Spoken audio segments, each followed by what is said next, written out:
da leen jàmm seen YouTube mais gis ngeen ki nga xam ne si ne nag jamono ji moo di Lady Diama li leen daan wax chaque jour Awa Kiné dafa doon xarit boo xam ne si ne bëgg na ki nga xam ne moo di Lady Diama ba mu jeex tàkk mais amul xel mu koy conseillé situation yi mu nekk pour nu mu ci génnee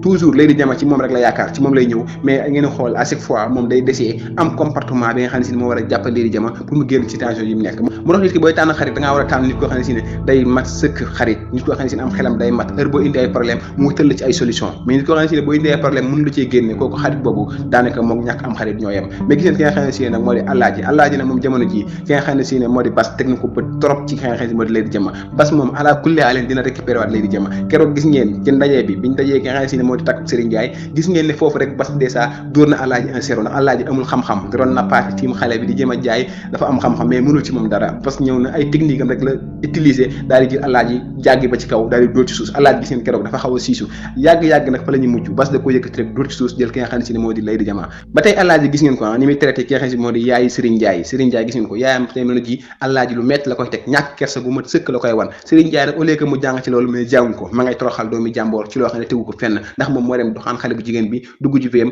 fexe bañ may ko kon moom lu mënti xew waroon naa téye xale bi bañ ko kersaal bañ ko ñàkkee teggin mais gis ngeen ko xale baa ngi tëdd ak moom xëy fajar jug préparé boppam indi ay lekk kam naanam pour bégal ko mais gis ngeen comportement bi am amul benn yërmande ci nga xam ne moo di xale bu jigéen bi vraiment daal jamono ji moom xale bi boppam tëju na ndax xam ne ne sëy bi fi mu jëm ndërto neex te xale bi boo ko gisee da ngeen xam ne kuñ yar la yar boo xam ne si ne bëggul di wax yenn wax yi ñu di ko dégg mais nag fa muy mujj ak Serigne Ndiaye du neex ndax jigéen moom lu mu noppi boo bëggee dëkk ci di ko humilier bu yàggee mu woon la jikkoy gayndeem ndax jigéen joo gis am na jikko ci nekk ci moom joo xam ne bis boo ko humilier waat ko rek bu koy génne du ko tey sama gars yi loolu moo nekk vidéo bi tey ba leen invité bu dee ko business chaîne bi nga abonné te nga like vidéo bi baax a baax ñuy waxtaan suñu série préféré bi nga xam ne si ne mooy Lady Diama ñu war ci am jàngat bu rëy nag ci xale yu jigéen yi war a xool baax góor ñuy dugg yan xaari góor lañ mais nag ki nga xam ne si moo di parents yi jabar yi ki nga xam ne si ne moo di Serigne Ndiaye ñoom dañoo juum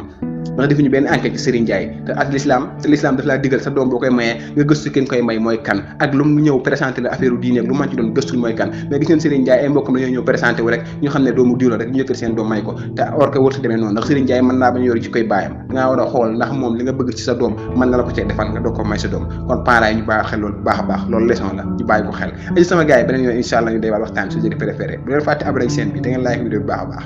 jaa ngeen jëf